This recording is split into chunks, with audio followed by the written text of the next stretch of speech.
Any questions about that one there? I do need to rub this off because I want to show you the visual representation of this. Because what they tend to do, actually, is what they look at is not just the algebraic expressions, but they give you the visual expressions too. So I think I may have shown you this before, but just to show you again, right? This is what the visual representation of the projection actually is. So if we have these two vectors, they use u and v, right? The projection is literally like if you took a torch and you shone your light like down that way, and then the light's coming down this, the projection is the vector that's created by this black vector here. And so that's why it's, let's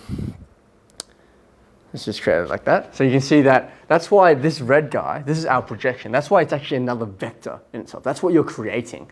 You're creating another vector, right? And so you can see actually, if you just change the length of v, right? What happens to the projection? Well, nothing. It actually looks the same. So really, it depends on this vector that you're kind of shining the light onto, right? It doesn't actually depend on this vector over here. And same thing if you just go that way, the projection still stays the same, right? Yeah, so that's sort of the idea behind the projection. And if we swap them around, I don't know, can we just swap them around? Yeah, I guess we can do something like that. I get asked questions on projections that are off angle. Like instead of having a projection directly down, a projection at like 50 degrees. No, like it's, you mean like shining the light differently or something? Yeah, no, it's a good. If you were shining the light. No, it's a good question, and that's more of that when I say that, it's more of like a visual cue for you. It's not. I don't know. Maybe there is a way, but I don't actually not in the course at least. There's no way to actually change the angle of projection. Like as far as I know, it's just like directly on top of it. Is how the calculation works for this formulaic approach anyway, which they wouldn't ask you. What they can ask you though, is they can ask you this in an applied situation. And this is where if you do, that's projections, right? And the same thing applies to all of these scaling operations and all these addition operations. Like if we go to scalar vectors, right? We can see that, if I have two v's, literally you're creating two of those vectors over there, yeah? So that's the sort of idea with the scaling. I think the other important one to look at is addition and subtraction, because you know how to add vectors algebraically. That's quite simple, right? But visually, what's it looking like? Or visually what happens is, I'll do that again, that was a bit quick, right? If I have these two vectors here and I'm adding them, we say that you're putting them tip to tail, right? So this guy, we're putting him over there, that's tip to tail. But then the actual addition, we call this the resultant vector.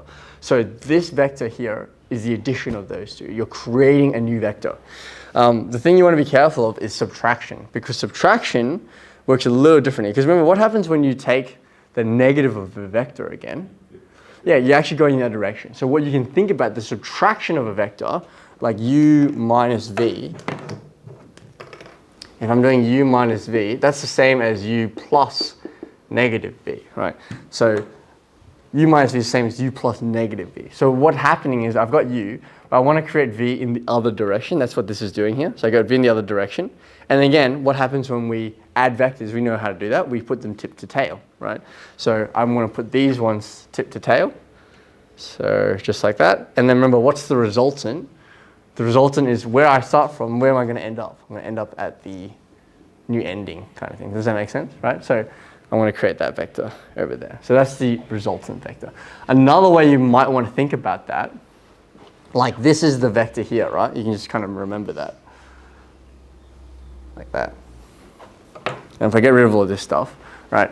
Vectors actually, unlike like points on a Cartesian plane, they're not like locked into place. Like a point on the Cartesian plane, like 3, 2 has to be there. It can't really move anywhere else, right? But vectors, when I say that it's like 3, 2, although I start it from the origin typically, you can actually move them around and it doesn't change what the vector is. And that's because vectors are only defined by two things, magnitude and direction, right? So it doesn't matter where it's placed along. Yeah, as long as you are pointing it in the same direction and it has the same length, you can move around freely. So actually this vector here, you can move up to here. And so another way that people think about the subtraction is that, okay, well, if it's u minus v, I'm starting at v, and I'm just going to u, like between those endpoints there. So that's something you also have to be aware of. They may ask, like, could you draw u minus v, for example? So Was that V minus U? V minus, U minus V, sorry. But I'm starting at the end of V and I'm going towards U. So just, yeah, if that's a bit confusing, go look back on the operations, because the operations, I think you guys are really good at. It's just the visual representation of these, which can kind of confuse you a little bit, okay? And where the visual representation becomes really important is actually in question, what question did I tell you to look at, James? 12 12C part 2. 12C part 2, or 12C part 1 we'll start off with. Can you look at that one for me?